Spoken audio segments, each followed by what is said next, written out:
Welcome to एमगेट। मैं प्रदीप स्वागत करता हूं आपका एमगेट पर। और हम लोग कंट्रोल सिस्टम सब्जेक्ट पढ़ रहे थे। अब आगे हम लोग पढ़ने वाले हैं। हमने ब्लॉक डायग्राम रिडक्शन टेक्निक पढ़ लिया था और उस पर बेस्ड न्यूमेरिकल भी कर लिए थे। अब हम लोग पढ़ने वाले हैं सिग्नल फ्लो ग्राफ। तो हम स्टार्ट करते हैं। सिग्नल फ्लो ग्राफ, सिग्नल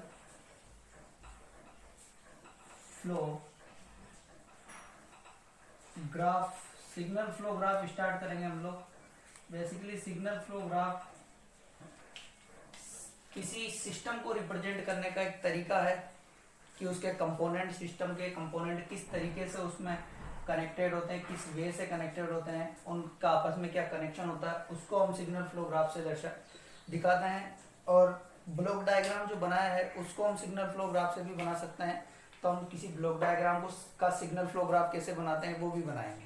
तो हम लोग स्टार्ट करते हैं सिग्नल फ्लो ग्राफ चैप्टर और देखते हैं इसमें क्या आगे पढ़ने। तो सबसे पहला जो पॉइंट पढ़ेंगे इसमें हम लोग वो पढ़ेंगे हम समिंग पॉइंट। समिंग पॉइंट जो होता है वो ब्लॉक डायग्राम का, ये ब्लॉक डायग्राम वाला है, ब्लॉक डायग्राम वाला, इसको हम एसएफजी में कैसे रिप्रेजेंट करेंगे वो देखते हैं। सबसे पहले तो हम ब्लॉक डायग्राम में किसी समिंग पॉइंट को इस तरीके से रिप्रेजेंट करते थे कि उस पे आने वाले इनपुट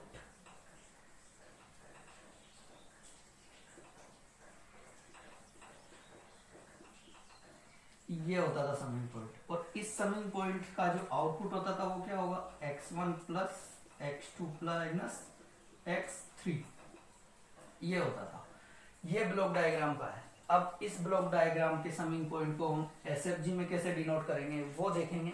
तो इसका एसएफजी बनाने के लिए एक समिंग पॉइंट को एक पर्टिकुलर नोड से रिप्रेजेंट करेंगे इसके अंदर, और इस नोड पे आने वाली ब्रांचेस जो होगी वो होंगे इसके इनपुट, ये होंगे। और इन इनपुट को इनकी पोलरिटी के साथ रिप्रेजेंट करेंगे। तो इनकी जो x1 जो है उसकी पोलरिटी पॉजिटिव है, मीन्स +1, और x1 इनपुट आएगा। x2 है, इसकी पोलरिटी भी पॉजिटिव है, इट मीन्स +1 के साथ x2 आएगा। और x3 की पोलरिटी नेगेटिव है, इट मीन्स इसकी पोलरिटी नेगेटिव रिप्रेजेंट करेंगे। तो ये -x1 x3 आएगा और इसका आउटपुट ये होगा। तो इस तरीके से हम समिंग पॉइंट को एसएफजी के अंदर रिप्रेजेंट करेंगे। तो हमारा ब्लॉक डायग्राम वाला समिंग पॉइंट ये होगा और एसएफजी वाला समिंग पॉइंट ये होगा। और इसके अंदर इस पॉइंट को हम लोग नोड कहेंगे। ये जो पॉइंट होगा ये होगा एसएफजी का नोड। तो समिंग पॉइंट को एक पर्टिकुलर नोड से रिप्रेजेंट कर देंगे और सारे समिंग पॉइंट की पोलरिटी को रिमूव करने के बाद समिंग पॉइंट को नोड बनाएंगे। अब आगे बात करते हैं हम लोग सेकेंड पॉइंट जो हम नोट करेंगे इसके अंदर, वो होगा अपने पास सेकेंड जो होगा वो क्या होगा, क्लोज लूप नेगेटिव फीडबैक।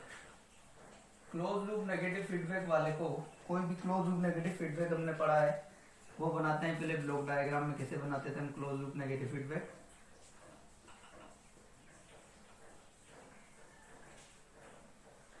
ये गेन होगा g of s,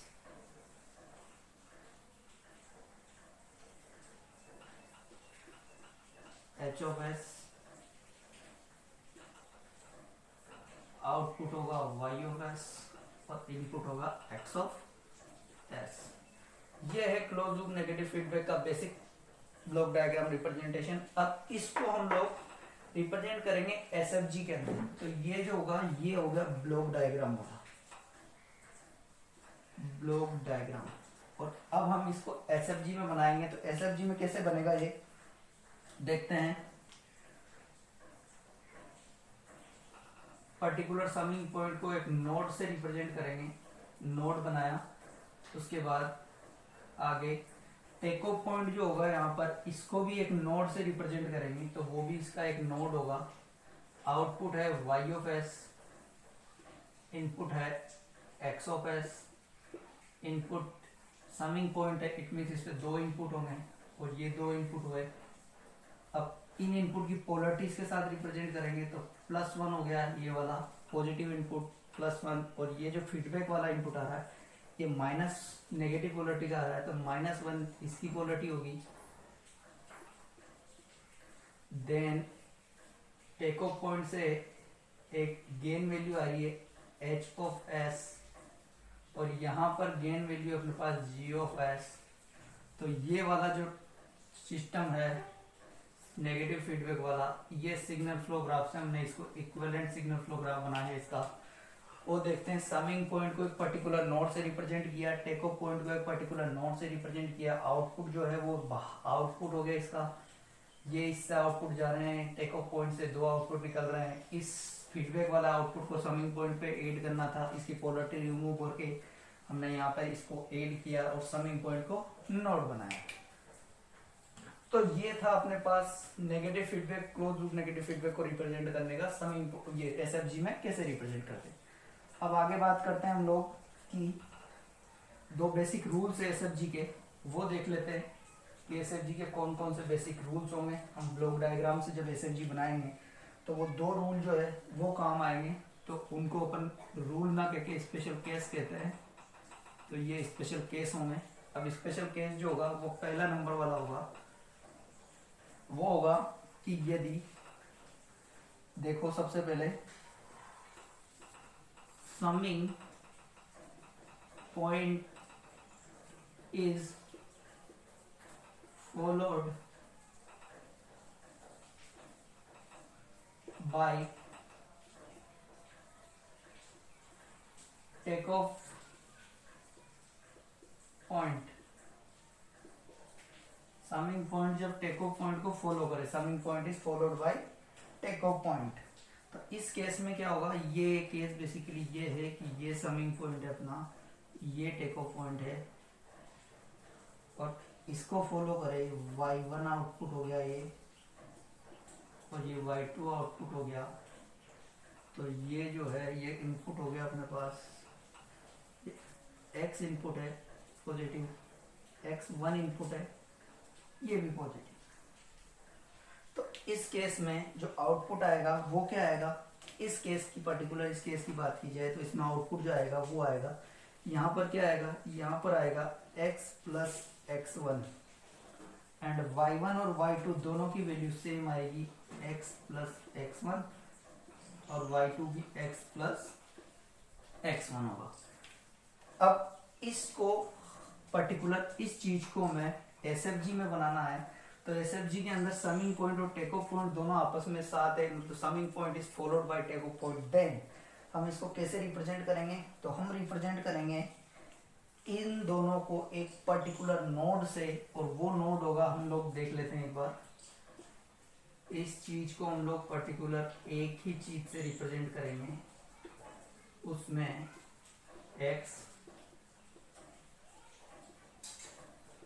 x1 and then ये आउटपुट जा रहा है y1 और ये आउटपुट जा रहा है y2।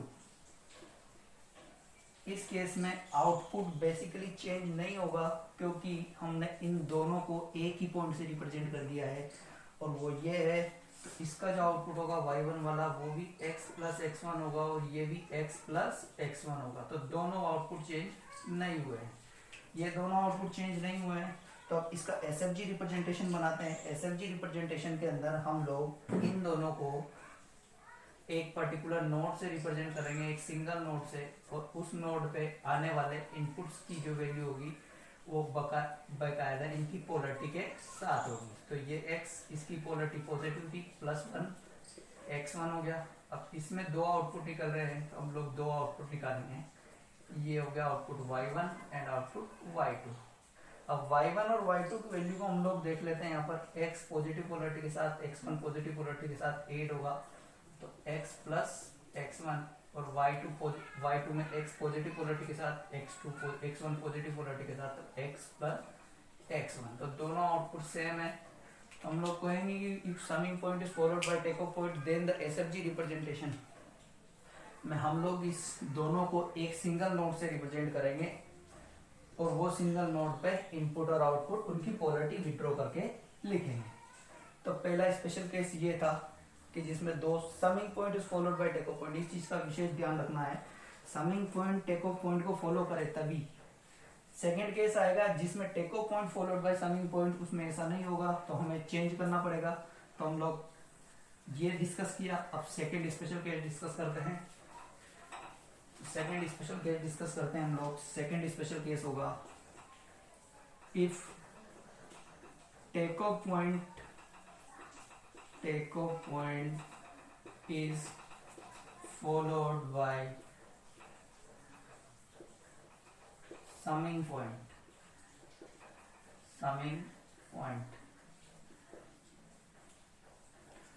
Take off point is followed by summing point. तो ये टेक ऑफ पॉइंट हो गया, ये समिंग पॉइंट हो गया, ये टेक ऑफ पॉइंट है, इसका आउटपुट y1 है, इस पे इनपुट आ रहा है x,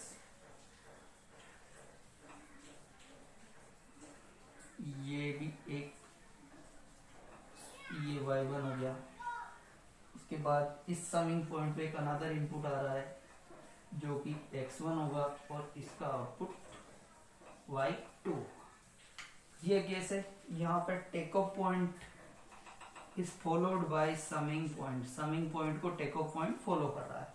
अब इस केस को रिप्रेजेंट करने के लिए हम SFG वे में जो रिप्रेजेंट करेंगे, ये ब्लॉक डायग्राम रिप्रेजेंटेशन का है।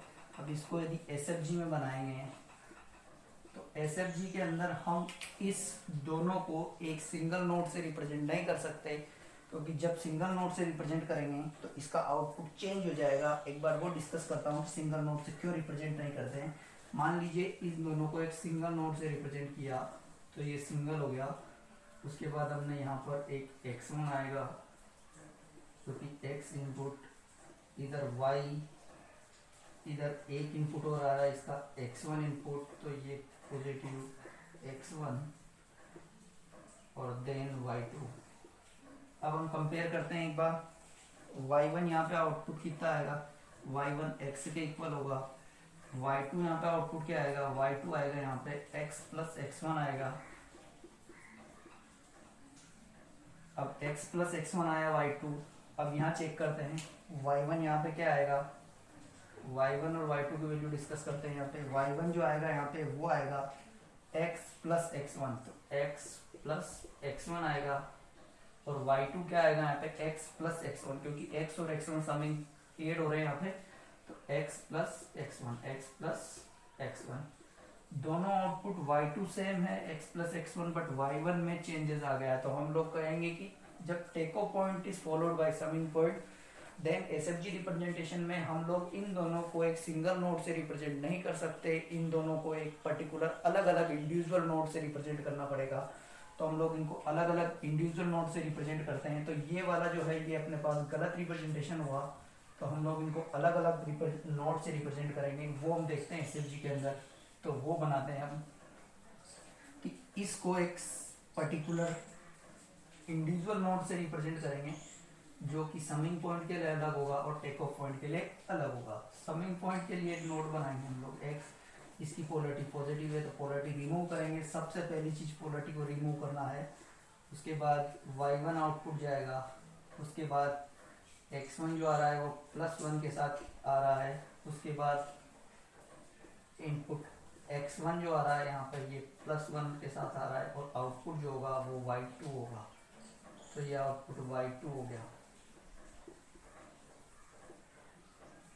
इनपुट और आउटपुट की पोलरिटी का विशेष ध्यान रखना है हमें SFG के अंदर। और सबसे पहले ब्लॉक डायग्राम से भी SFG बनाना है तो फर्स्टली पोलरिटी को रिमूव करना पड़ेगा। अब हमने इस टेक ऑफ पॉइंट को पर्टिकुलर इस नोड से रिप्रेजेंट किया है, इस समिंग पॉइंट को इस नोड से रिप्रेजेंट किया है। तो हम कहें take off point is followed by summing point, take off point is followed by summing point, then we represent both of them different individual node से रिप्रेजेंट करेंगे इन दोनों को हम, क्योंकि इसमें आउटपुट चेंजेस हो रहा था। यदि दोनों को एक सिंगल नोड से रिप्रेजेंट कर रहे थे तो फर्स्ट वाले केस की बात की जाए तो summing point is followed by take off point, तो उसको एक सिंगल नोड से रिप्रेजेंट कर सकते थे। लेकिन इस केस में हम सिंगल नोड से रिप्रेजेंट नहीं कर सकते थे, तो इसको हमने दो इंडिविजुअल अलग अलग नोड से रिप्रेजेंट किया।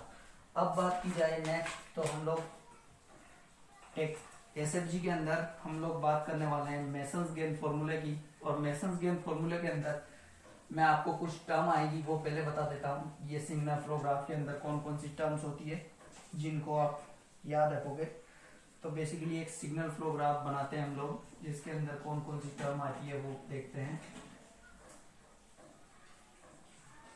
एक एसएफजी रिप्रेजेंटेशन बना देता हूँ मैं यहाँ पे, तो उसके बाद आप लोगों को पता लग जाएगा कि ये कौन कौन सी टर्म्स होती है।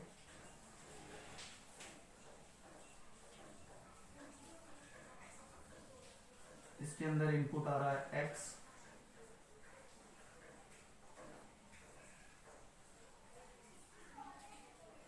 आउटपुट है y। इनपुट नोड ये है, आउटपुट नोड ये है। इनपुट नोड ये है और आउटपुट नोड ये है। इनपुट नोड x मान लीजिए इनपुट को। अब बात की जाए तो ये कोई एसएफजी डायग्राम बना है। अब इसके अंदर हम लोग बात करेंगे कि फॉरवर्ड पाथ क्या होता है, लूप क्या होता है, नोड क्या होता है। तो हम लोग देखते हैं, सबसे पहले एक टर्म लिखते हैं forward path. Forward path, forward path क्या होता है? फॉरवर्ड पाथ बेसिकली वो होता है कि the path between input and output, the path between input and output. और एक चीज और इसमें लिख लेते हैं, forward path is not in loop form. Loop form में कभी भी फॉरवर्ड पाथ नहीं होना चाहिए। फॉरवर्ड पाथ कभी भी एक लूप नहीं होगा। तो एक चीज देखते हैं इसमें कि फॉरवर्ड पाथ कौन कौन से हैं इसमें। उसके बाद देखेंगे हम लोग नोड। तो नोड क्या होते हैं? The point eight which number of branches connected. ऐसा पॉइंट जिसमें नंबर ऑफ ब्रांचेस कनेक्टेड होती है, जैसे कि ये हो गया, ये हो गया, ये हो गया, ये हो गया, इस पे बहुत सारी ब्रांचेस कनेक्टेड। ये नोड नहीं हो सकता क्योंकि यहाँ पे ब्रांचेस कनेक्टेड नहीं है। टू और मोर ब्रांचेस, नंबर ऑफ ब्रांचेस का मतलब हो जाएगा टू और मोर। ठीक है, अब बात करते हैं हम लोग लूप्स की। तो लूप क्या होता है? It is a path in which the starting and ending point are same। Starting और एंडिंग पॉइंट जिसका सेम हो वो लूप होता है। तो स्टार्टिंग और एंडिंग पॉइंट सेम होगा, वो चीज लूप होगी। अब बात करते हैं हम इस पर्टिकुलर एसएफजी के अंदर कि कौन कौन से फॉरवर्ड पाथ है, कौन कौन से नोड है, कौन कौन से लूप है। तो हम लोग डिस्कस करते हैं पहली चीज कि इसके अंदर हम नोड का नाम दे देते हैं एक्चुअली एक बार, कि नोड ये ए है, ये ए है, ये बी है, ये सी है और ये डी है। पर्टिकुलर नोड्स के हमने नाम दे दिए क्योंकि इससे सोल्व करने में इजी होगा क्वेश्चन। तो पर्टिकुलर हमने नोड के नाम दे दिए। अब हम लोग डिस्कस करेंगे इसके अंदर कि कौन कौन सी चीजें प्रेजेंट है। अब देखते हैं हम लोग सबसे पहले कि इसके अंदर क्या है। तो इसके अंदर डिस्कस करते हैं फॉरवर्ड पाथ कौन कौन से है। फॉरवर्ड पाथ क्या होता है? इनपुट टू आउटपुट जाने वाला पाथ। तो इनपुट यहाँ पे x है और आउटपुट अपने पास y है। अब बात करते हैं इनपुट यहाँ से चले, सीधा गए और सीधा गए और सीधा गए और सीधा गए और आउटपुट तक पहुंच गए। तो एक तो ये हो गया फॉरवर्ड पाथ। क्या हो गया? फॉरवर्ड पाथ ये हो गया। तो कहाँ से जा रहे हैं? नोड ए से, एक्स से स्टार्ट किया हमने, ए गए फिर बी गए, एक्चुअली एक्स से स्टार्ट किया, फिर ए गए, फिर बी गए, फिर सी गए, फिर डी गए और फिर वाई पे पहुंच गए। तो फर्स्ट वाला फॉरवर्ड पार्ट तो ये होगा।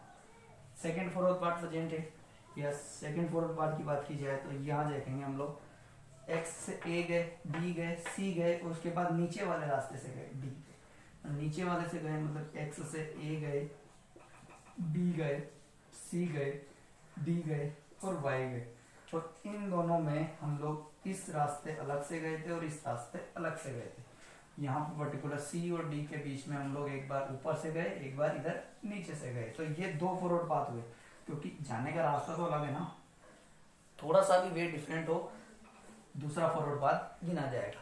तो इसमें जाने का रास्ता एक बार ये था, एक बार ये है, यहाँ जाने कितनी वैल्यू होगी गेन की, और यहाँ क्या पता कितनी होगी, हमने पर्टिकुलर वैल्यू असाइन नहीं की है, बट यहाँ डिफरेंट वैल्यू होगी, सेम हो तब भी दो पाथ होंगे, क्योंकि जाने के रास्ते दो है। अब बात की जाए और फॉरवर्ड पाथ प्रेजेंट है क्या इसके अंदर, यहाँ से दो ही ब्रांचेज निकल रही है, मतलब दो ही फॉरवर्ड पाथ प्रेजेंट है, क्योंकि इधर से तो वापस सामने तीर के साथ तो जा नहीं सकते।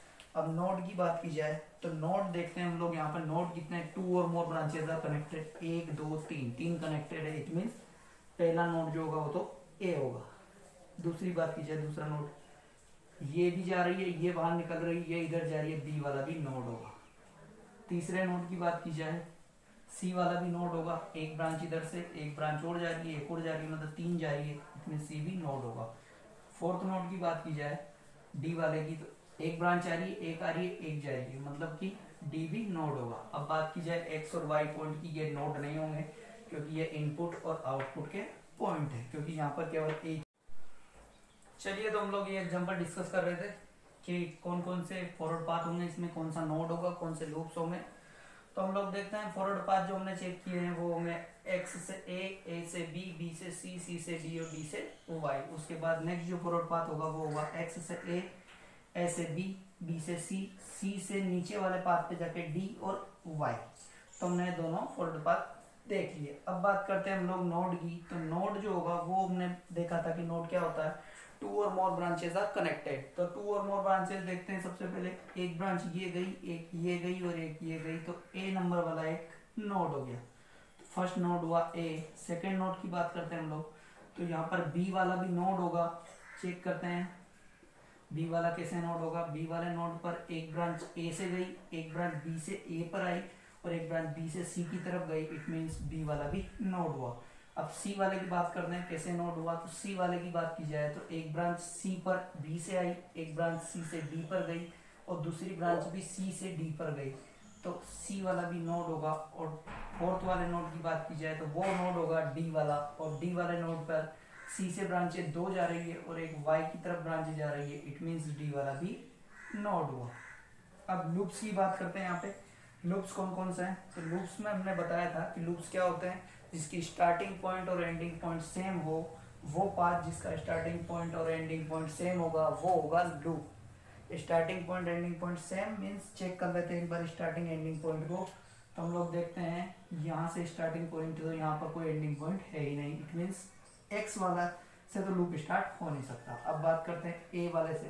तो ए वाले से चले हम लोग बी की तरफ, तो बी की तरफ गए और यदि सीधा गए तो निकल जाएंगे, वापस आने का रास्ता यहाँ भी नहीं है और यहाँ वाई से भी कोई रास्ता नहीं है। तो हम लोग ए से फिर वापस अगेन जर्नी स्टार्ट करते हैं। ए से गए और इधर बी से नीचे घूमते हुए हम लोग यहाँ वापस ए पे आ गए। तो ए से स्टार्ट की थी जर्नी और ए पर ही वापस आ गए, तो जहां से स्टार्ट की वहीं वापस पहुंच गए, इट मीन्स ये जो पाथ होगा ये लूप होगा। तो लूप नंबर 1 अपन को मिला है यहाँ पर, वो होगा ए से बी और बी से वापस ए। तो इस लूप की जो वैल्यू लिख सकते हैं अपन, ए बी लिख सकते हैं। ए से गए बी पर, बी से स्टार्ट करते तब भी ए से पहुंच के वापस बी पे पहुंचते। अब नेक्स्ट इसमें अंदर देखते हैं कोई दूसरा लूप प्रेजेंट है क्या। तो हम लोग चेक करते हैं इसके अंदर कि यहाँ से बी से गए, बी से वापस आने का कोई पाथ अवेलेबल नहीं है। सी से देखा, सी से गए डी, डी से वाई पे जाओ तो वापस आने का पाथ अवेलेबल नहीं है, बट डी से इधर जाने पे भी पाथ अवेलेबल नहीं है। इट मीन्स इस पर्टिकुलर एग्जांपल के अंदर ए की लूप प्रेजेंट है, जो उसकी वैल्यू होगी ए बी। बहुत सारे एसएफजी के क्वेश्चंस होंगे जिसके अंदर बहुत सारे लूप्स प्रेजेंट होंगे, तो वो लूप्स हम उन क्वेश्चंस में देखेंगे। अभी आपको पर्टिकुलर फॉरवर्ड पाथ, नोड और लूप की वैल्यू को कैसे देखते हैं हम लोग किसी एसएफजी के अंदर, वो पता लगा है। अब नेक्स्ट हम डिस्कस करने वाले हैं मेसन्स गेन फॉर्मूले के बारे में। तो मेसन्स गेन फॉर्मूला स्टार्ट करते हैं हम लोग। मेसन्स गेन फॉर्मूला, तो हम लोग देखते हैं masons gain formula. Masons gain formula की बात करते हैं हम लोग यहाँ पर कि मेसन्स गेन फॉर्मूला क्या है, मेसन्स गेन फॉर्मूला को हम लोग क्यों यूज करते हैं। Masons gain formula basically use किया जाता है ट्रांसफर फंक्शन को कैलकुलेट करने के लिए किसी एसएफजी से।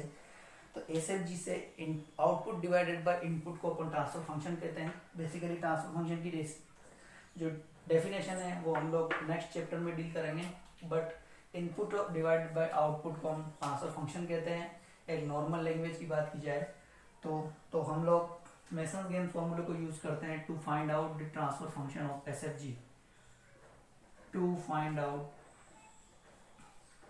The transfer function of SFG. SFG के ट्रांसफर फंक्शन को फाइंड करने के लिए हम मेसन्स गेन फॉर्मूले को यूज करते हैं। तो मेसन्स गेन फॉर्मूला बेसिकली होता क्या है, हम लोग सबसे पहले ये चीज डिस्कस करते हैं। तो transfer function is equal to output divided by input summation k is equal to 1 to n pk del के डिवाइडेड बाय डेल। ये होता है मेसन्स गेन फॉर्मूला। अब इसके अंदर हम लोग डिस्कस करते हैं कि ये पीके क्या है, डेल के क्या है, डेल क्या है, के क्या है, एन की वैल्यू क्या है, वो चीजें डिस्कस करते हैं। तो सबसे पहले हम लोग डिस्कस करते हैं डेल के, जो पीके है उसके बारे में। पीके जो होता है वो होता है kth forward path. Kth forward path की एक पर्टिकुलर केथ फॉरवर्ड पाथ की क्या वैल्यू है वो बताता है आपके पास पीके। उसके बाद बात करते हैं हम लोग एन क्या होता है। तो एन होता है number of forward path, number of forward path कि टोटल नंबर ऑफ कितने फॉरवर्ड पाथ है इसके अंदर वो बताता है अपने पास एन। किसी एसएफजी के अंदर total number of forward path की जो वैल्यू होगी वो बताएगा अपने पास एन, और पर्टिकुलर केथ फॉरवर्ड पाथ की जो वैल्यू होगी वो बताएगा अपने पास पीके। अब बात करते हैं डेल के। डेल के की बात की जाए तो डेल के क्या होता है, डेल के की बात की जाए तो डेल के जो होता है वो होता है 1 माइनस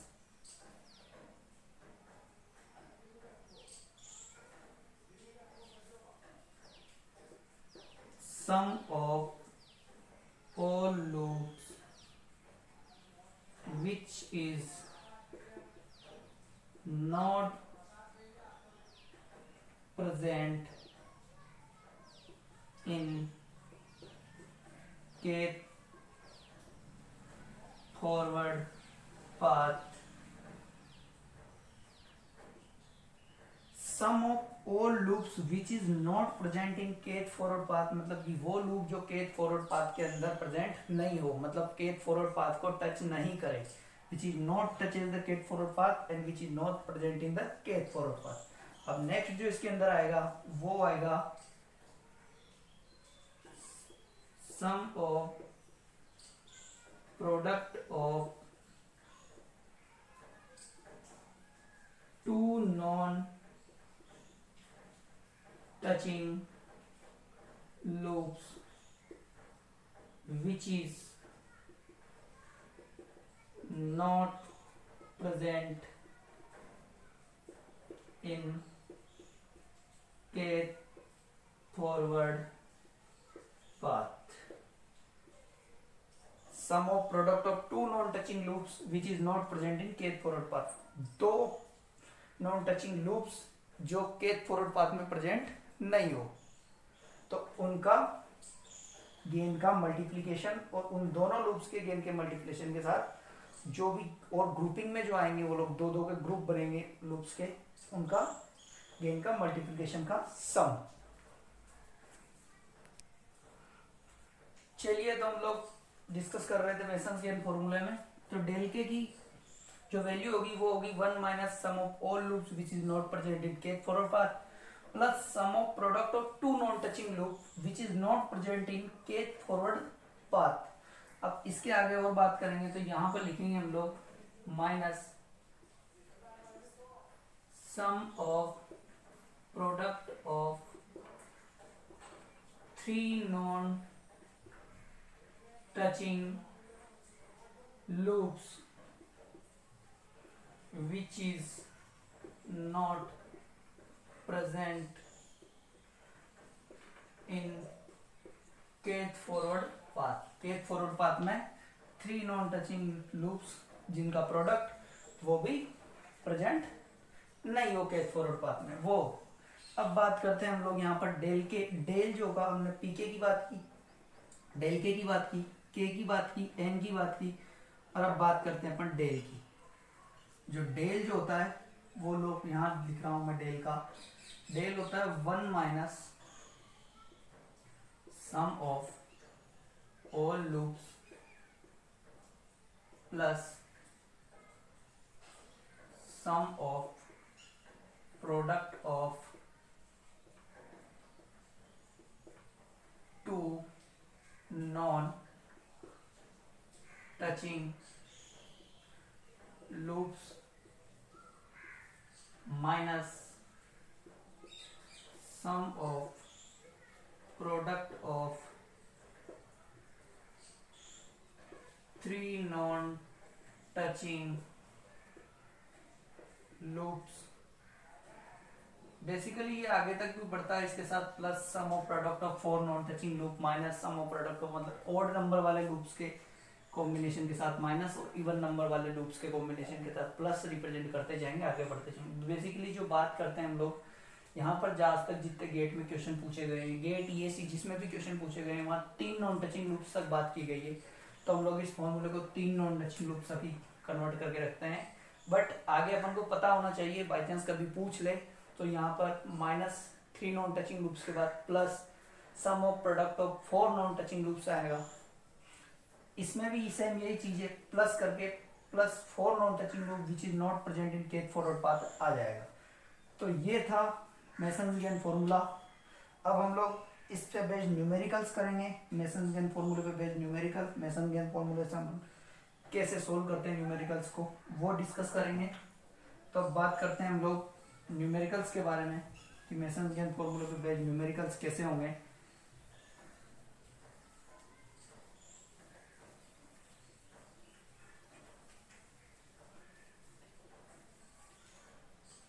इस लेक्चर में हम लोग यहीं तक सीमित रखते हैं इसको, अदरवाइज लेक्चर बड़ा हो जाएगा। तो हम न्यूमेरिकल्स जो करेंगे वो अगले लेक्चर में बात करते हैं न्यूमेरिकल्स की। Thank you.